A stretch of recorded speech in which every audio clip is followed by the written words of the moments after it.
terima kasih kepada Pak Fadlizon yang sudah meluangkan waktunya. Pak, like usually. Thank you.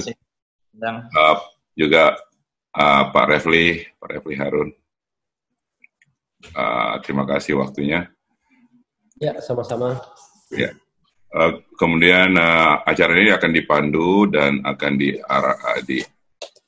diarahkan ya, di guided by Mas Kris dan Cak Lengki di Jakarta, Mas Kris di San Francisco. Nanti mereka berdua yang akan mengguide diskusi ini. Mudah-mudahan kita bisa mendapatkan suatu way out atau jalan keluar dari isu yang akan kita bahas, terutama untuk tiga undang-undang yang kita bicarakan, itu undang-undang pemilu, undang-undang MD3 dan aturan KPU. Silakan, saya persilakan kepada Cak Lengki dan Bung Kris, you take the floor. Thank you. Thank you. Baik, Assalamualaikum warahmatullahi wabarakatuh. Bismillahirrahmanirrahim. Waalaikumsalam warahmatullahi wabarakatuh. Di seluruh penjuru dunia, dari yang timur sampai sekarang nggak ada timur, nggak ada barat ya. Dari yang sudah malam sampai yang masih baru bangun.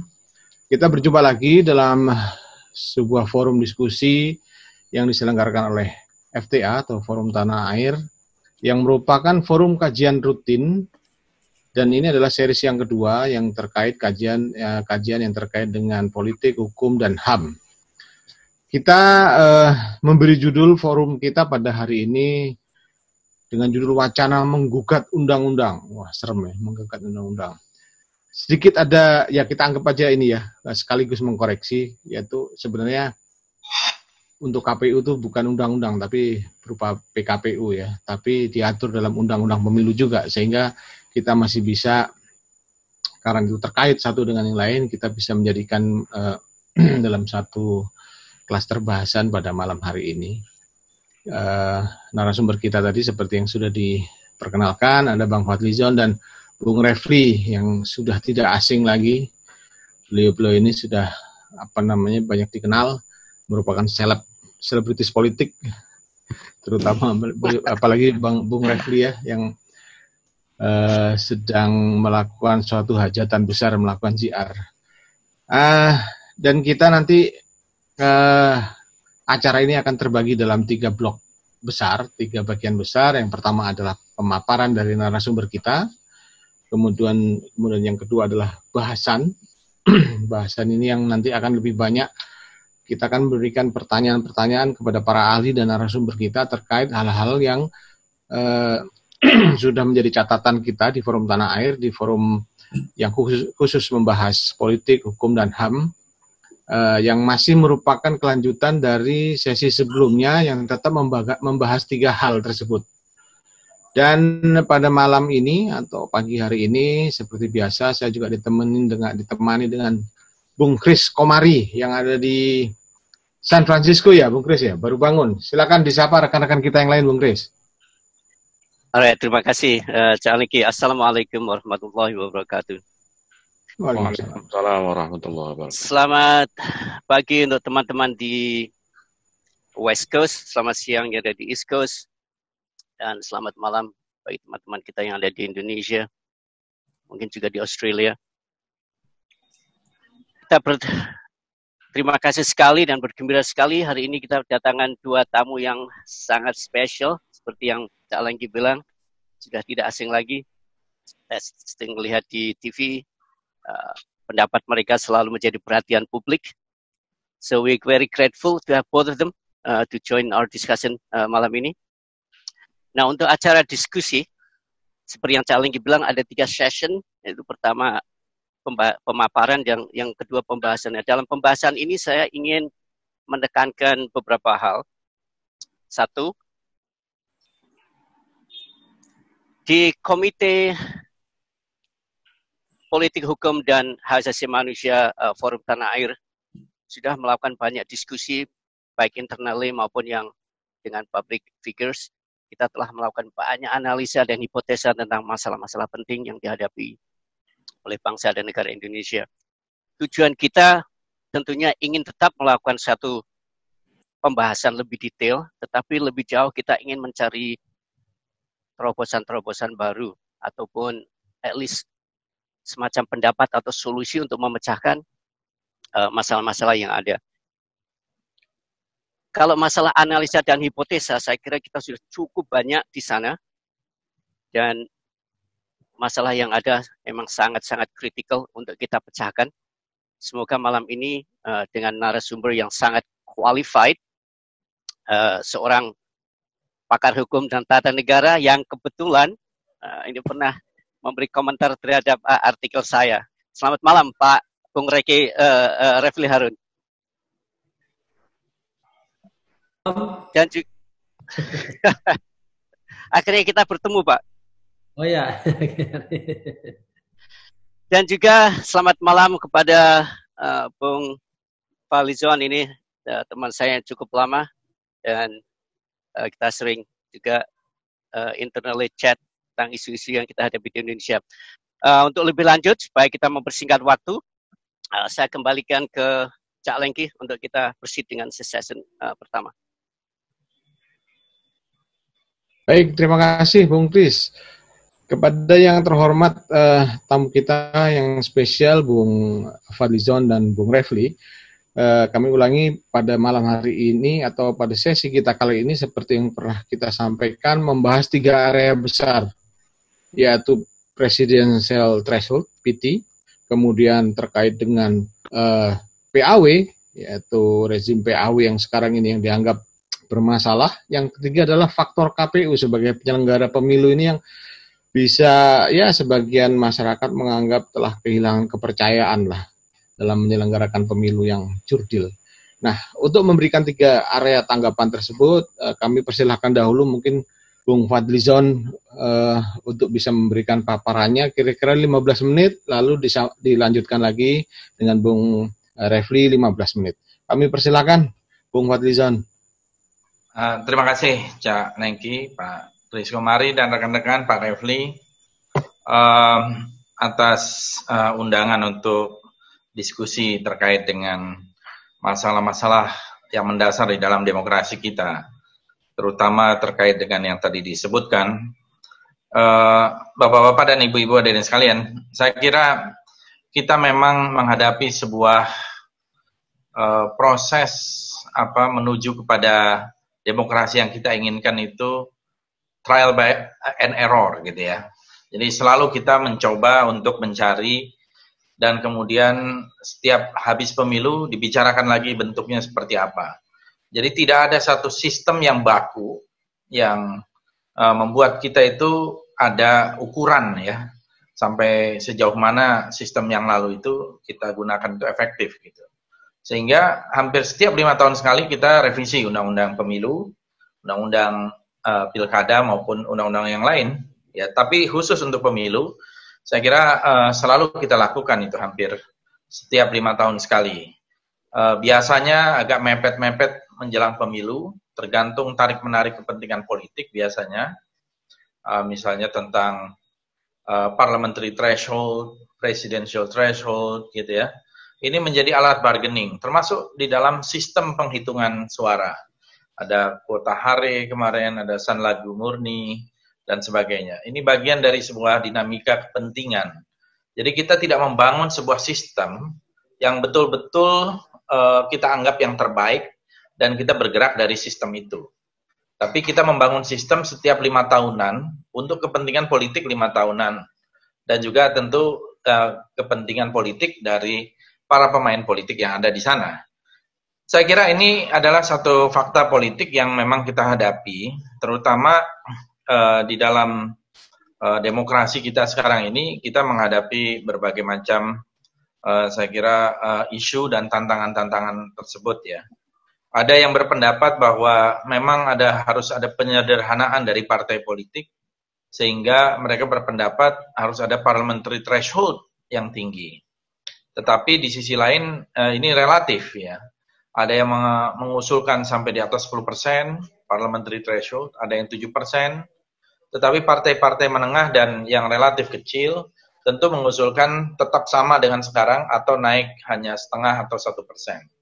Jadi parliamentary threshold juga menjadi sebuah isu. Nah, mengenai presidential threshold, ini memang satu hal yang sangat krusial, karena sebagaimana kita ketahui, kita mempunyai masalah besar dengan presidential threshold ini, karena yang pertama itu karena angkanya besar, ya 20%, sehingga bisa menimbulkan hanya beberapa saja pemain, dan ini bisa cenderung menjadi oligarki. Di sisi lain, dasarnya pun masih sering dipertanyakan. Apakah ada dasar dari sebuah presidential threshold? Apalagi dikaitkan dengan Undang-Undang Dasar 45, karena di situ kecenderungannya adalah memberikan keleluasaan kepada partai politik untuk mencalonkan presiden, tetapi yang mungkin diatur berikutnya adalah tata caranya. Jadi kita memang mempunyai satu sebagai penganut dari sistem presidensial, dua kesalahan yang terus-menerus dilembagakan, ya. Jadi pertama, menghadirkan norma tentang ambang batas calon presiden, dan kedua adalah angka ambang batas yang terus-menerus ditingkatkan atau berubah-ubah. Ini dilihat dari beberapa pemilu terakhir. Dan kebalikan dengan sistem presidensialisme yang ingin ditegakkan itu, syarat ambang batas sebenarnya juga sesuatu yang menyandra bagi presiden yang berkuasa, yang melemahkan justru kekuasaan dari presidensial. Inilah yang kita lihat itu. Dan revisi Undang-Undang Pemilu juga perlu ditempatkan dalam dua konteks besar.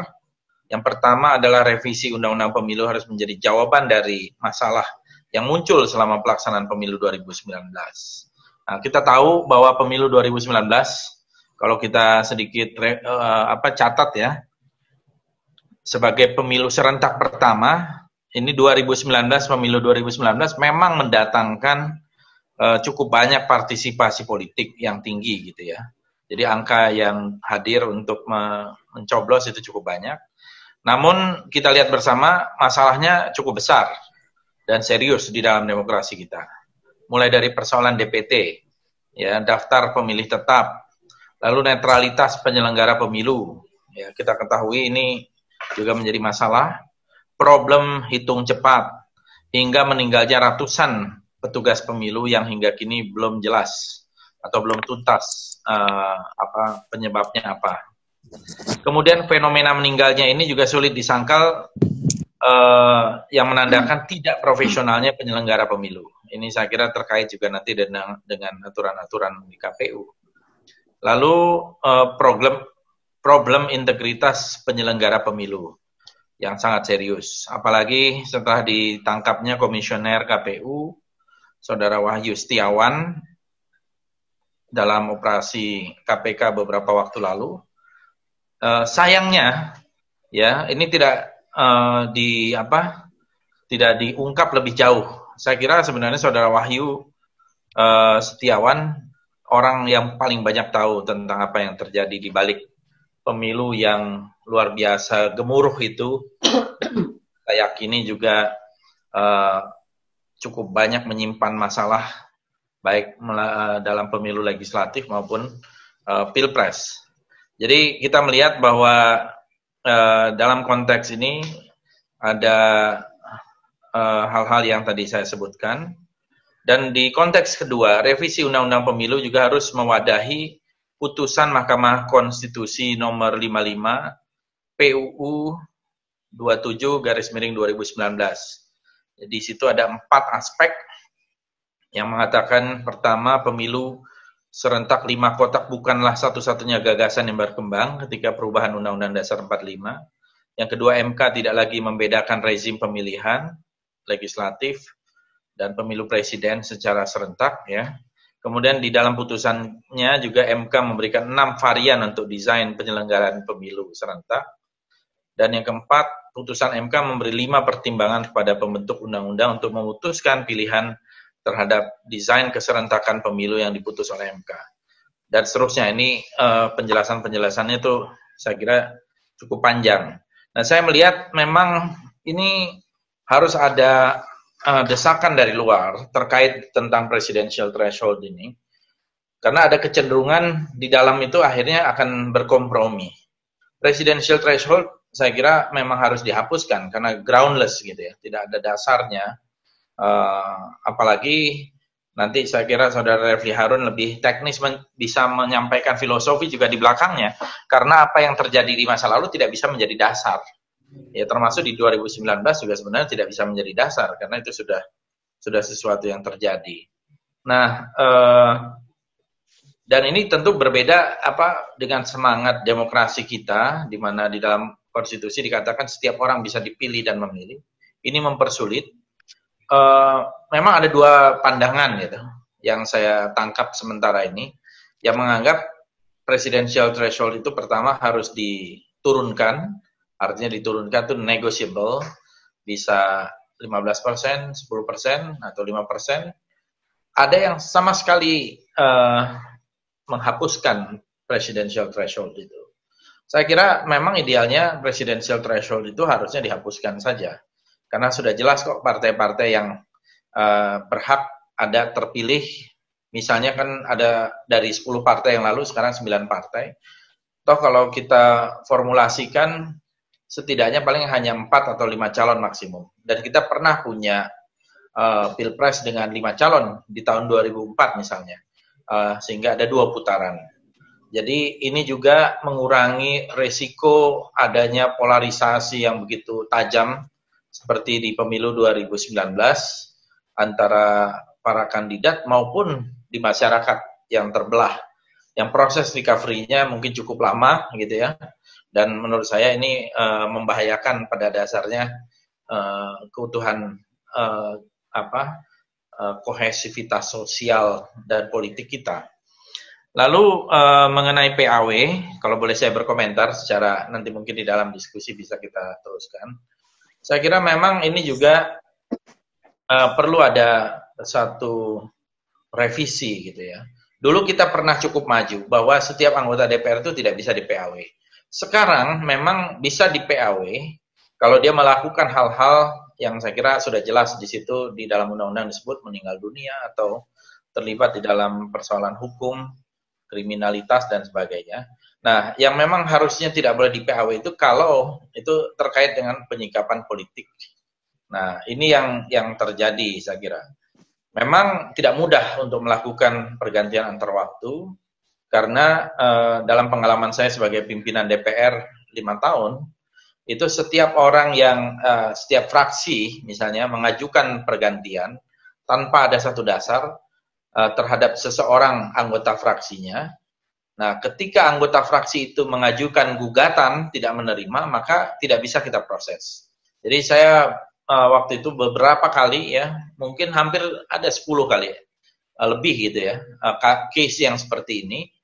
Lebih dari 10 lah rasanya, ada upaya untuk mengganti, nah, tetapi akhirnya kita pending karena yang bersangkutan melakukan gugatan. Dan gugatan itu melalui proses pengadilan seperti pengadilan negeri, pengadilan tinggi, Mahkamah Agung, tentu juga PK ya.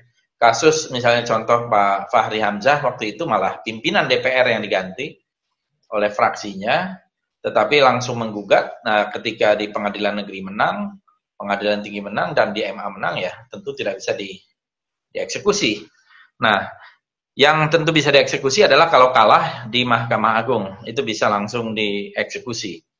Jadi memang tidak mudah juga, tetapi memang ada kecenderungan hampir di seluruh partai politik ya, bahwa filosofi yang dikedepankan itu adalah kedaulatan partai, jadi bukan kedaulatan rakyat. Di sini yang menurut saya banyak, saya kira dilema di kalangan anggota DPR. Saya yakin banyak anggota DPR mau menyuarakan aspirasi dari konstituen mereka, dari masyarakat, dengan apa adanya. Saya sangat yakin itu.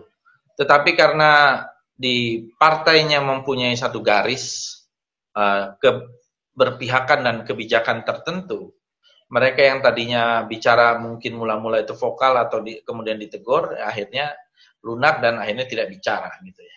Karena mereka tentu khawatir posisinya dipindah atau dipindahkan dari komisinya, dan seterusnya. Jadi hal-hal seperti ini memang membuat ada satu persoalan antara daulat partai dan daulat rakyat. Padahal sesungguhnya anggota DPR itu adalah bagian dari utusan rakyat ya di daerah pemilihan masing-masing, dan mestinya ya harus menyuarakan aspirasi masyarakat, rakyat yang diwakilinya. Ya, saya sebagai anggota DPR yang mewakili Dapil 5 Jawa Barat atau Kabupaten Bogor, saya dipilih oleh 231.000 yang pilihan individual pribadi terbesar se-Jawa Barat gitu sebenarnya dari seluruh partai politik. Ya memang saya harus menyuarakan aspirasi konstituen saya, itulah sebenarnya demokrasi. Nah, dan juga masyarakat pada umumnya. Dan jelas kok angkanya yang kita wakili itu berapa gitu.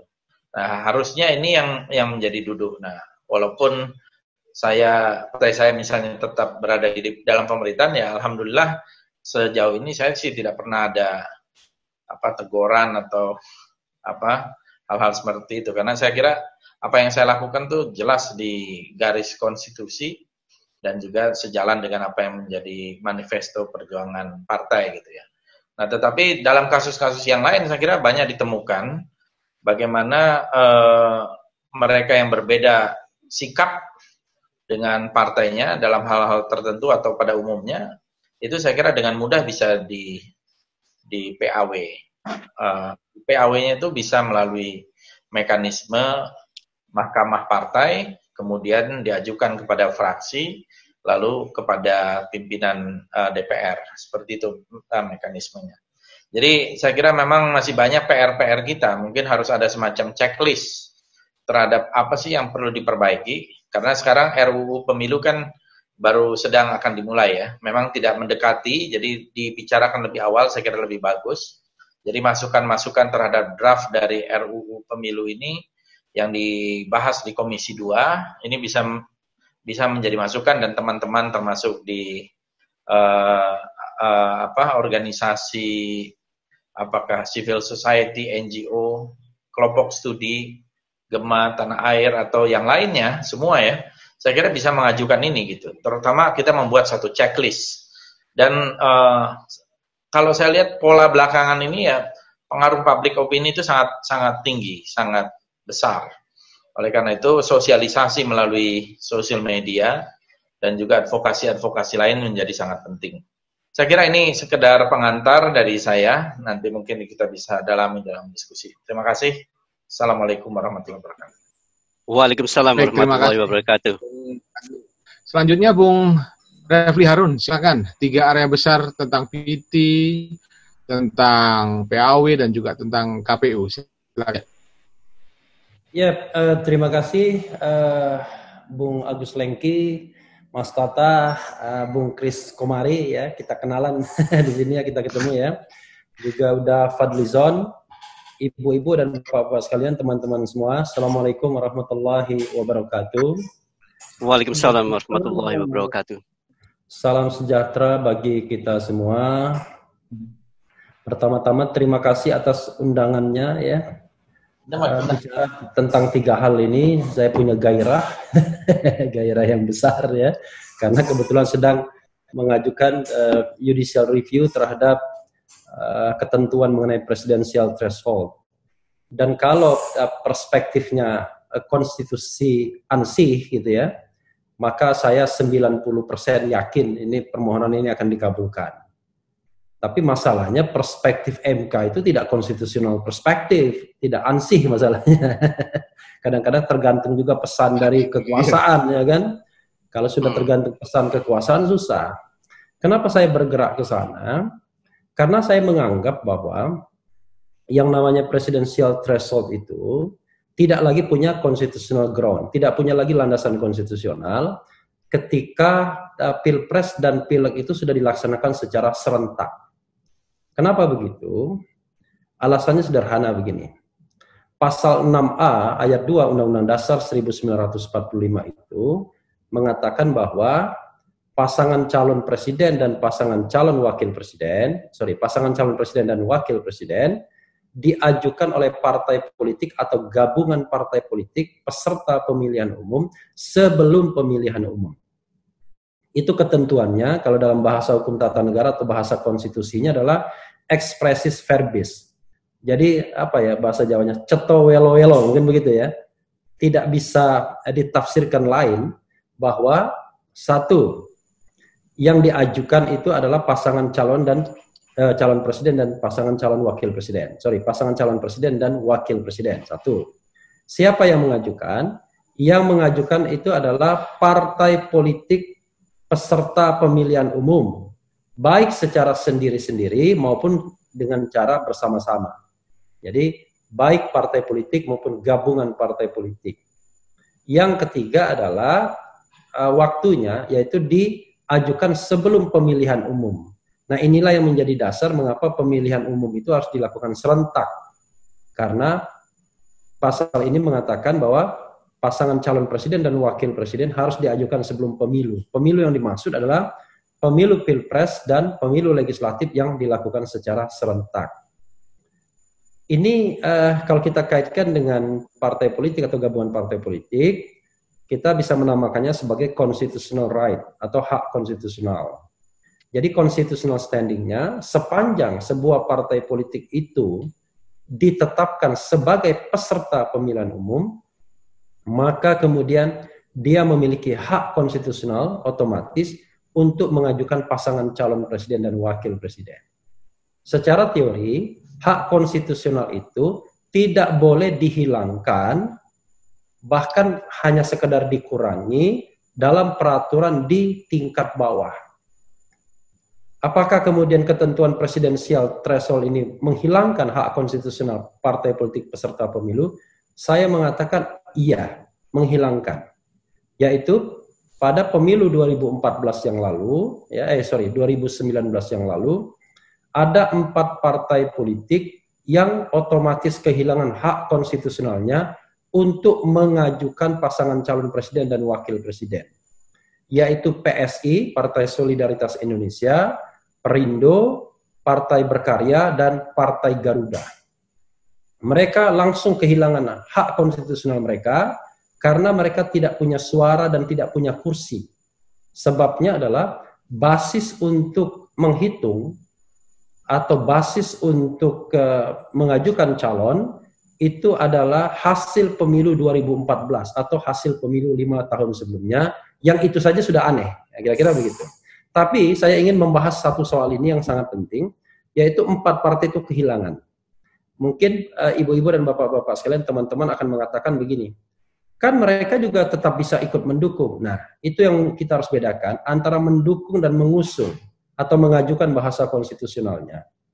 Kalau mendukung itu, semua partai politik bisa menjadi pendukung, baik partai politik yang ikut pemilu maupun partai politik yang tidak ikut pemilu, namanya mendukung. Karena mendukung itu sendiri tidak memiliki persyaratan apa-apa untuk mendukung. Cukup melakukan statement politik saja, maka kemudian partai politik itu bisa mendukung. Atau partai politik yang kemudian ketika pendaftaran tidak mengajukan sikap, tapi ketika kampanye, lalu kemudian dia membuat deklarasi, membuat pernyataan mendukung, itu boleh dan tidak boleh dilarang. Sebagai contoh, kalau tidak salah, Partai Bulan Bintang, itu ketika sudah pendaftaran, baru mereka dalam posisi mendukung, bukan mengusung. Nah, ketika PSI ikut pendaftaran, formulir pengajuan mereka tidak diterima karena mereka tidak memiliki suara dan kursi, sehingga mereka hanya bisa dikatakan sebagai partai pendukung. Pada tahun 2024 nanti, ibu-ibu dan bapak-bapak sekalian, teman-teman semua, ketentuan ini juga akan menghilangkan hak konstitusional peserta pemilu potensial. Kenapa saya katakan potensial? Karena untuk tahun 2024 belum ada satupun partai politik yang dijamin untuk bisa ikut dalam pemilihan umum. Makanya saya katakan potensial. Kalau nanti PSI ikut lagi, Partai Garuda atau Berkarya atau Perindo ikut lagi, maka otomatis mereka akan kehilangan hak konstitusional mereka. Separuh. Kenapa saya katakan separuh? Karena basis untuk mengajukan pasangan calon itu adalah kursi dan suara. Kalau kursi 20%, kalau suara 25%. Biasanya partai politik akan menggunakan basis kursi karena lebih kecil 5%. Dan basis kursi itu jauh lebih real dibandingkan basis suara dalam konstelasi politik di parlemen. Kalau yang digunakan basis kursi, maka sekali lagi PSI, Garuda, Perindo, dan partai baru termasuk Gelora misalnya, akan kehilangan hak konstitusional mereka. Partai seperti Partai Gelora, kalau memang ikut pemilu, partainya Pak Fahri Hamzah, Bung Fahri Hamzah, bahkan tidak akan bisa mengajukan pasangan calon karena tidak memiliki kursi dan suara pada pemilu 2019. Ini ada Gelora lewat nih sebentar ya, mohon maaf. Karena itu Gelora harus mengajukan diri sebagai pihak terkait karena potensial dirugikan. Ya, mohon izin ini ya. Lewat ini, kita lewat itu aja. Halo Bung Fahri. Mantap. Apa kabar Bung Fahri? Oke. Karena itu partai seperti Gelora harus mengajukan sebagai pihak terkait. Saya juga bahkan membujuk PSI untuk mengajukan diri sebagai pihak terkait kalau serius mengusung Giring Niji sebagai calon presiden. Karena kalau tidak dijamin partai politik itu bisa mengajukan pasangan calon presiden dan wakil presiden, maka tidak ada gunanya melakukan konvensi partai politik misalnya. Sebagai contoh adalah Partai Demokrat. Pada tahun 2009, Partai Demokrat mengajukan 2014, sebelum pemilu 2014, Pilpres 2014, Partai Demokrat itu mengadakan konvensi partai. Ada beberapa peserta, termasuk Dahlan Iskan di sana, Anies Baswedan dan lain sebagainya. Yang konon pemenangnya adalah kurang lebih Dahlan Iskan, tetapi sama sekali tidak bisa diajukan sebagai pasangan calon presiden dan wakil presiden karena Partai Demokrat tidak memenuhi ketentuan 20% dan harus menggandeng partai lain dan kebetulan tidak bisa menggandeng partai lain. Jadi ini kawan-kawan semua, ibu-ibu dan bapak-bapak sekalian, adalah hal yang sangat-sangat prinsipil dalam prinsip berkonstitusi. Jadi kalau yang dikatakan Bung Fadlizon tadi mengenai negosiasi politik dan lain sebagainya, maka kalau kita mengakui sebagai negara demokrasi konstitusional atau konstitusional demokrasi, maka semua negosiasi politik itu harus ada boundary-nya, harus ada batasnya, ada bingkainya. Nah, bingkainya adalah konstitusi. Tapi kan sudah ada putusan Mahkamah Konstitusi yang mengiyakan presidensial threshold 2019 diterapkan. Iya, tapi saya memaknai itu sebagai pesan dari istana karena putusan itu ya adalah upaya menjamin the incumbent bisa terpilih kembali dengan cara mudah karena akan berhadapan dengan salah satu pasangan calon saja sehingga head to head kembali. Itu sebenarnya jadi sederhana sekali. Sama seperti ketika putusan-putusan yang terakhir ini yang saya gugat, mudah-mudahan udah Fadlizon nggak terlibat, yaitu memperpanjang masa jabatan hakim-hakim Mahkamah Konstitusi dari 5 tahun menjadi 15 tahun, dari sebelumnya 5 tahun sampai pada usia pensiun 70 tahun. Jadi automatically semua hakim konstitusi sedang bergembira karena mereka dijamin masa jabatan mereka. Ada yang baru akan selesai pada tahun 32, 33, 34 bayangkan ya. Atau mereka baru pensiun pada usia 70 tahun. Padahal kalau kita pakai prinsip pembuatan undang-undang yang benar, kalau ada perubahan undang-undang, maka pasal peralihannya itu harus menyelesaikan terlebih dulu masa jabatan yang existing. Sebagai contoh misalnya begini, kalau ada perubahan konstitusi, masa jabatan presiden itu dijadikan 8 tahun dan 1 periode, maka Presiden Jokowi tetap akan pensiun 2024. Tidak langsung ditambah 3 tahun lagi, rusak negara kita. Ya kalau ditambah, bagaimana kalau dikurangi? Didiskon 2 tahun saja, jadi masa jabatan presiden 3 tahun, maka Presiden Jokowi akan pensiun tahun depan. Kan marah orang nanti ya. Nah, jadi karena itulah kemudian kita harus disiplin dalam bernegara. Banyak sesungguhnya alasan lainnya, tetapi alasan lainnya itu sudah pernah diajukan mengenai hal-hal yang misalnya bahwa kursi dan suara itu sudah dipakai dalam pemilu 2014 kok dipakai lagi dan lain sebagainya. Tapi kalau kita baca argumentasi MK, itu argumentasi MK itu sama sekali nggak ada isinya. saya lebih respect dengan dissenting opinion yang diajukan oleh Saldi Isra, bukan karena teman saya atau teman udah Fadlizon ya, tetapi karena rasional. Jadi MK itu mengatakan yang namanya presidential threshold itu dalam rangka memperkuat sistem pemerintahan presidensial atau sistem presidensial. Yang kedua adalah itu adalah open legal policy, yaitu kebijakan hukum yang terbuka. Itu saja argumentasinya. Padahal kalau kita bicara tentang penguatan sistem presidensial, itu adalah sesuatu yang sifatnya hipotesis. Sifatnya yang tidak bisa kita ukur soal batas-batasnya benar dan salahnya. Padahal sebuah putusan hukum atau pengadilan itu harus punya batas-batas yang jelas.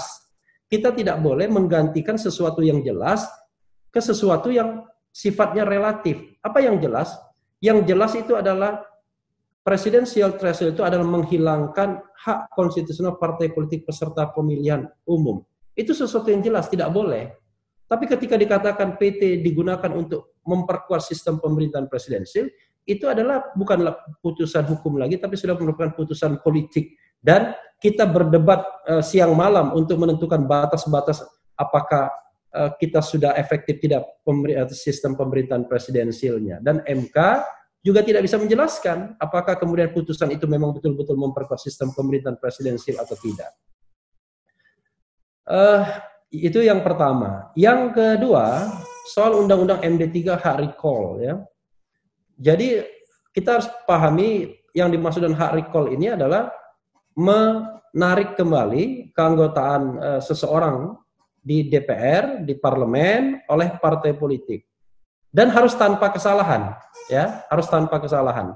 Kalau pakai ada kesalahan yang sifatnya merupakan perbuatan pidana dengan putusan pengadilan itu hal yang wajar.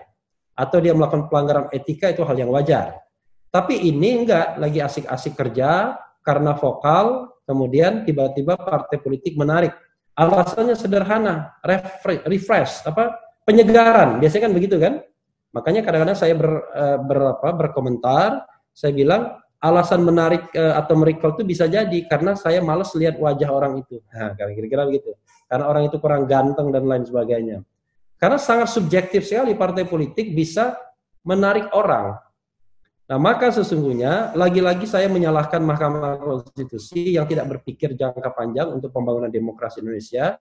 Pada putusan tahun 2004 kalau tidak salah, 2004 atau 2005, 2004. Jadi pada awal-awal 2004 itu ada kasus di mana Joko Edi Abdurrahman di-recall oleh Partai Amanat Nasional. Lalu kemudian dia mengajukan judicial review ke Mahkamah Konstitusi. Lalu MK kemudian menolak permohonan penghapusan recall tersebut dengan alasan yang menurut saya justru jauh lebih kuat yang dissentingnya. Dan jangan salah, putusannya dicapai dengan split decision 5-4. 5 setuju mempertahankan hak recall, 4 tidak setuju.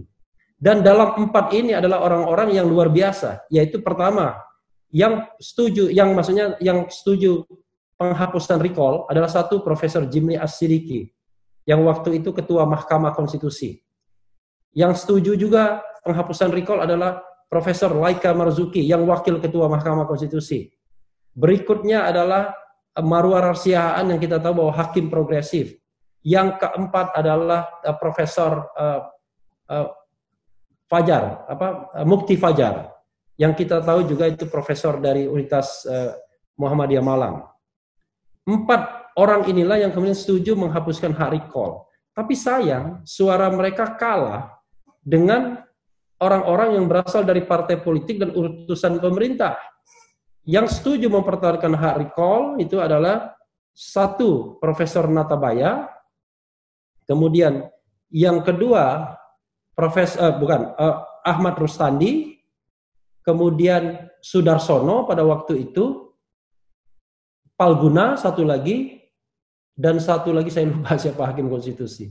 Jadi mereka adalah hakim-hakim konstitusi yang sangat terkait dengan political party justru. Palguna misalnya dekat dengan PDIP, kemudian Sarifudin Natabaya itu diajukan oleh pemerintah pada waktu itu. Sudarsono itu justru dari Mahkamah Agung, ya. Rustandi diajukan oleh DPR pada waktu itu, dan kita tahu bahwa dia adalah berasal dari fraksi TNI Polri sebelumnya dan kemudian bergabung dengan P3. Nah, Haryono, Dr. Haryono satunya lagi yang sekarang menjadi Dewan Pengawas KPK. Dia juga setuju karena kita tahu Dr. Haryono adalah dekat dengan PDIP yang dia pernah menjadi anggota MPR dari utusan daerah dan bergabung dengan fraksi PDIP. Mereka inilah yang kemudian setuju mempertahankan yang namanya hak recall. Maka akhirnya ketika pengajuan hak recall berikutnya, MK selalu menolak. Nah, argumentasi yang dibangun mereka yang tidak setuju hak recall itu begini. Yang setuju mengatakan bahwa karena sistem pemilu kita adalah proporsional, sistem proporsional, ya, proportional representation system. Karena itulah katanya sesungguhnya mereka menjadi anggota DPR itu karena partai politik. Itu alasan utamanya. Tapi mereka yang setuju penghapusan hak recall mengatakan, ya betul, ketika mereka diajukan oleh partai politik, mereka memang berasal dari partai politik. Tapi ketika mereka sudah terjun ke dalam pemilu dan melibatkan suara rakyat, maka hubungan mereka sudah berubah. Hubungan mereka bukan kepada partai politiknya lagi, tapi langsung kepada rakyat yang memilih mereka. Ini saya tambahkan, itulah sebabnya mereka dinamakan anggota Dewan Perwakilan Rakyat. Bukan Dewan Perwakilan Partai Politik. Jadi tanggung jawab mereka adalah tanggung jawab kepada rakyat Indonesia dan tidak hanya tanggung jawab kepada dapilnya. Jadi tanggung jawab anggota DPR itu kepada seluruh rakyat Indonesia, tidak hanya kepada rakyat di daerah pemilihannya. Rakyat daerah pemilihannya itu adalah konsentrasi penugasan, tapi tugas dan tanggung jawabnya adalah kepada seluruh rakyat Indonesia. Karena hubungan hukumnya adalah hubungan hukum dengan rakyat Indonesia, dengan pemilih, maka harusnya partai politik tidak boleh lagi melakukan recall. Karena mereka selesai tugasnya mengantarkan anggota DPR ini menjadi anggota DPR, bukan lagi menjadi anggota partai politik. Walaupun mereka tetap berasal dari partai politik. Dalam pemikiran ini, maka aneh sekali kalau ada yang mengatakan bahwa Presiden Republik Indonesia itu adalah petugas partai. Ini saya kira sangat melecehkan. Bagaimana mungkin seorang Presiden Republik Indonesia yang elected by the people itu dikatakan sebagai petugas partai? Nggak bisa. Ketika dia dicalonkan, iya, dia mewakili partai politik, diusung oleh partai politik, tetapi ketika dia sudah dipilih dan terpilih, maka dia adalah Presiden Republik Indonesia. Dan dia primus inter pares. Kalau anggota DPR yang majemuk saja dikatakan dia adalah wakil dari rakyat Indonesia, apalagi presiden yang jabatan tunggal, gitu ya. Yang kedua itu. Karena itu menurut saya, kalau landasannya pemikirannya seperti yang saya sebutkan, harusnya recall itu dihapuskan.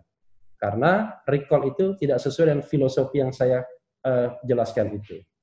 Yang ketiga, Undang-Undang KPU, bukan Undang-Undang KPU, ini soal komisioner KPU. Saya dari awal, kalau soal komisioner KPU itu selalu mengeluhkan satu hal saja, yaitu kalau Anda makin berintegritas, makin independen, ya, makin berintegritas, makin punya netralitas, makin punya kapasitas, jadi 3 tas, ya, maka insya Allah Anda akan tidak terpilih sebagai anggota Komisi Pemilihan Umum. Kira-kira begitu. Walaupun Anda lolos di tim sel independen, apapun namanya itu. Kenapa? Ini mohon maaf sama Uda Fadlizon. Karena anggota DPR tidak melihat kapasitas.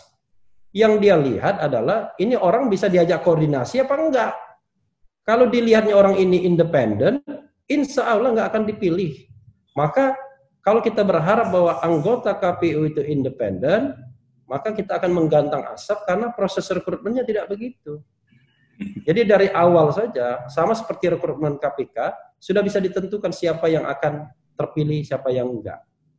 Nah kalau untuk KPU ini, tim selnya biasanya sudah main intrik, walaupun intriknya tidak sebesar ketika pemilihan anggota KPK di awal.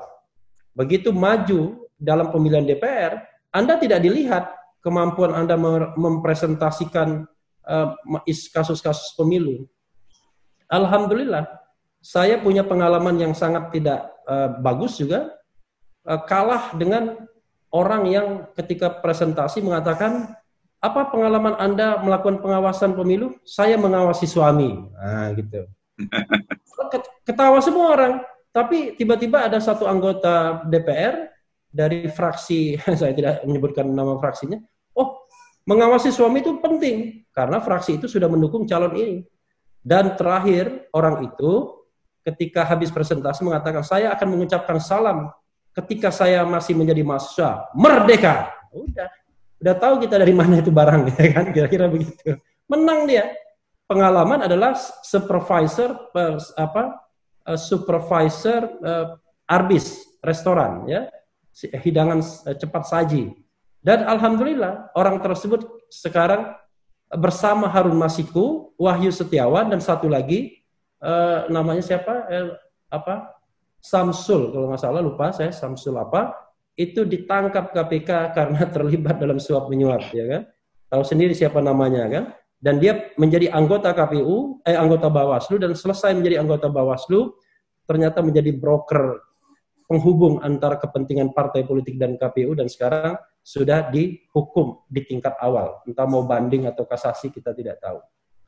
Karena itulah saya katakan, persoalan utama bangsa ini adalah terhadap ketiga isu itu adalah keseriusan para wakil rakyat, pembentuk undang-undang, DPR, dan Presiden. Karena Presiden kan memiliki 50% kekuasaan legislatif, dia bisa mengatakan tidak terhadap semua RUU. Kalau dia insist, menekan untuk perbaikan, saya kira Presiden memiliki segala senjata untuk itu. Keseriusan dua pihak ini untuk membangun sistem politik Indonesia yang sehat. Sehat walafiat, itu masalahnya, ya. Karena tidak ada motivasi untuk membangun sistem politik yang sehat walafiat itulah, maka kemudian masalah-masalah ini senantiasa berulang dan berulang, again dan again. Apalagi kalau kita kaitkan dengan satu pertanyaan yang paling substantif adalah, apakah pemilu Indonesia sejak era reformasi itu sudah berlangsung secara konstitusional? Jadi saya mengatakan, pemilu konstitusional itu adalah pemilu yang luber dan jurdil. Langsung mungkin iya, bebas mungkin iya dan tidak, ya, di beberapa tempat. Rahasia masih menjadi pertanyaan di beberapa tempat. Madura dan Papua mengalami persoalan itu, ya. Kemudian yang semua terjadi adalah jujur dan adil. Kalau jujur dan adil adalah penyakit dari Sabang sampai Merauke, dari Miangas sampai Pulau Rote. Itu persoalannya. Jadi ketidakmampuan kita melaksanakan pemilu yang jujur dan adil itu mulai dari sektor hulunya, yaitu ketika kita menyiapkan sebuah perangkat peraturan perundang-undangan di bidang pemilu yang solid. Jadi solid foundation untuk menyelenggarakan sebuah pemilu yang konstitusional.